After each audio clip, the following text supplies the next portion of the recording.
بسم الله الرحمن الرحيم الحمد لله رب العالمين والصلاة والسلام على سيد المرسلين وعلى آله وأصحابه أجمعين أما بعد السلام عليكم ورحمة الله وبركاته.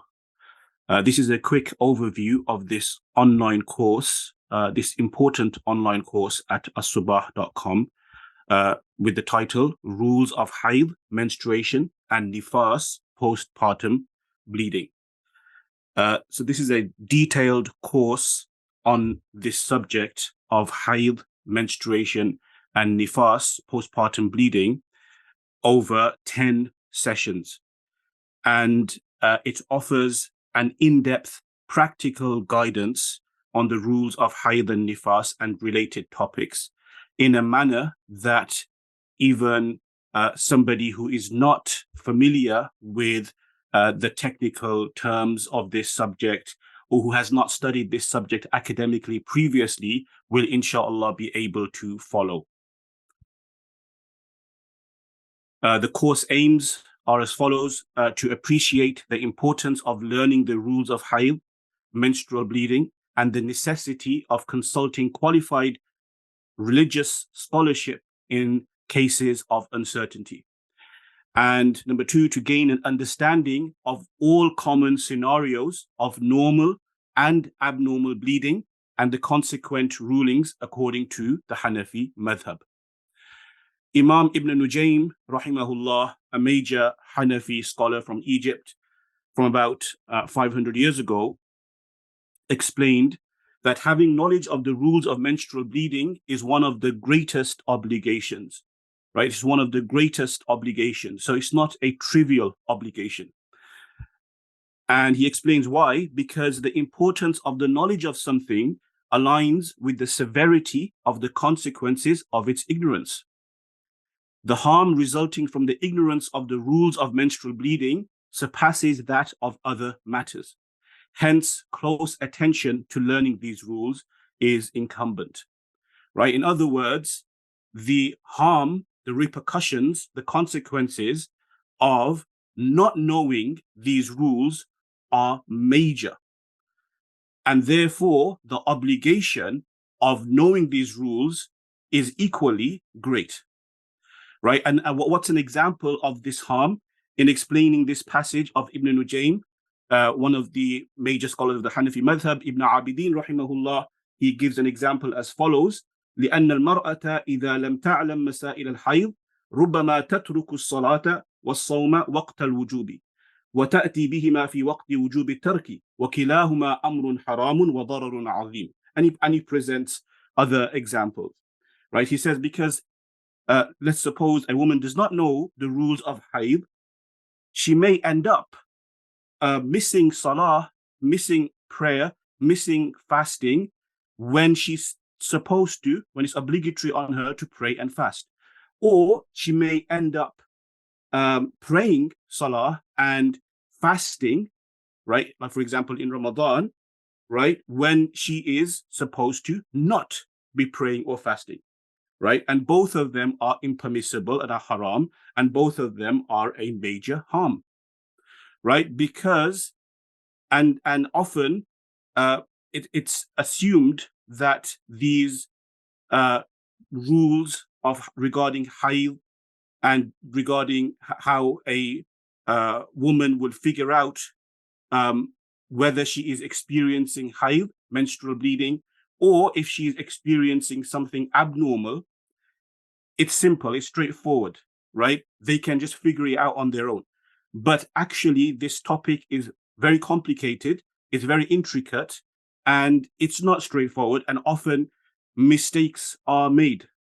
Hence, it's necessary to acquire the necessary knowledge of this field, and also to maintain a connection with scholars who are qualified in this subject, who can offer guidance when specific scenarios arise where an individual needs guidance.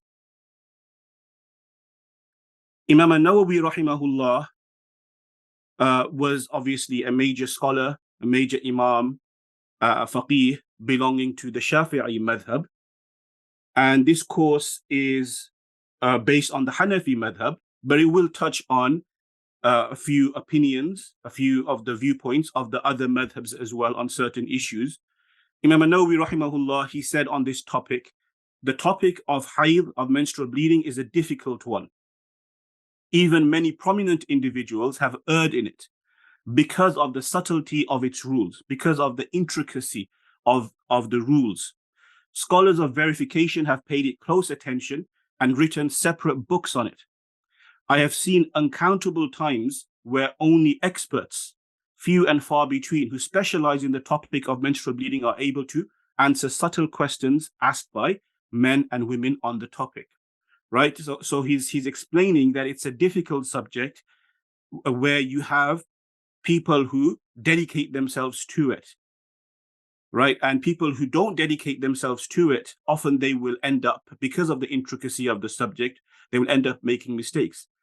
And not only is it a difficult, intricate subject, it's also one that is extremely important. And he says, as is known, menstrual bleeding is something common and repetitive, and uncountable rules result from it, right? It's common in the sense that many, many, many people experience it, right? Most women experience it, and it's repetitive. It happens repeatedly, and uncountable rules. So it's not only relevant to Salah and Saum, but it's also relevant to other topics of and areas of a Muslim's religious life as well, like reading the Quran, touching the Quran, the rules of iddah meaning when a woman is given a talaq by her husband, then the duration of the waiting period after the talaq is determined by the menstrual cycles.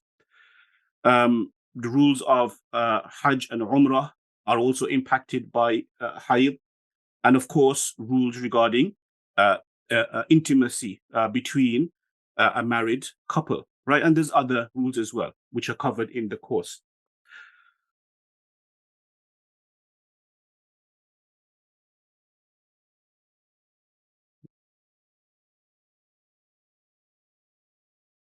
So some of the topics that are covered are as follows: Islamic guidelines on speaking about matters of a private and sensitive nature, hayd in the Quran and Hadith, overall fiqh principles with a brief examination of the scriptural and rational bases, right? So the overall fiqh principles,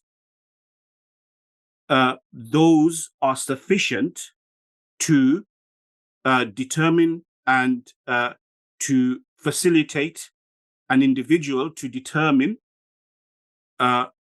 which days are hayd, which days are regarded as menstrual bleeding and a period, and which days are not, for normal scenarios, for normal situations, right? So the overall general principles are sufficient for that, right? And the overall general principles are not so difficult, right? Are not so difficult to understand. But unfortunately, ignorance is pervasive, and even these principles, often a lot of people are unaware of, right? So the overall principles are sufficient for normal situations. But when you get abnormal situations, then complications do arise. Hence the subsequent topics. How a mu'tada will determine her hayd days in abnormal situations. A mu'tada is someone with a previous normal cycle. So somebody who's had previous menstrual cycles that are normal, then she experiences abnormal situations. How will she figure out which days are hayd and which days are not? How a mubtada'ah, someone experiencing menstrual bleeding for the first time, will determine her hayd days in abnormal situations. Detailed examination of the restrictions and rules that need to be observed while experiencing hayd. And also what is permissible as well during hayd, right? What to do in situations of uncertainty, whether one is experiencing hayd or not. As in, a woman may find herself in a situation where she's not sure, And it could be both. It could be a situation where she's in hayd, or it could be a situation where it's not. And that will only be found out, right? It will only be determined afterwards, right? Because you can't figure it out in the present, right? But what is the guidance in that situation? A certain judgment call needs to be made. And what is that judgment call that is advised in the rules of Sharia, in fiqh, for a woman in different situations? Right. And when bleeding stops earlier than expected or begins earlier than expected, what is she supposed to do? Fixing past mistakes, right? So often mistakes are made in this matter, and amends and it needs to be which need to be rectified. Istihada, abnormal uterine bleeding. So when there is continual discharge, for example, how is a woman to go about doing wudu and praying?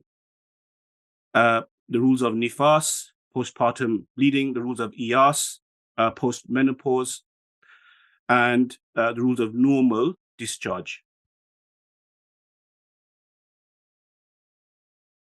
So this course, a variety of sources from the Hanafi madhab were consulted, not just the famous. So there's a famous text called Manhalul Waridin by Ibn Abidin rahimahullah. So that's a famous work dedicated to this subject. But there are a number of other books which have detailed discussions on this subject in the Hanafi madhab, which were also utilized and consulted. But as mentioned, the purpose of this course is not an academic exercise. It's to offer in-depth practical guidance such that even beginners will be able to, inshallah, follow. Rules and principles are simplified to ease understanding. Arabic terminology, like those that we've just seen, mu'tada and mubtada'a, and dam and tuhur, and so on, will be introduced gradually, with lots of examples and illustrations to facilitate understanding. Some discussions are not suitable for younger people. So the course is online, and it consists of 10 recorded sessions, 1 hour each. Okay, Jazakumullahu khairan. سبحانك اللهم وبحمدك أشهد أن لا إله إلا أنت أستغفرك وأتوب إليك. السلام عليكم ورحمة الله وبركاته.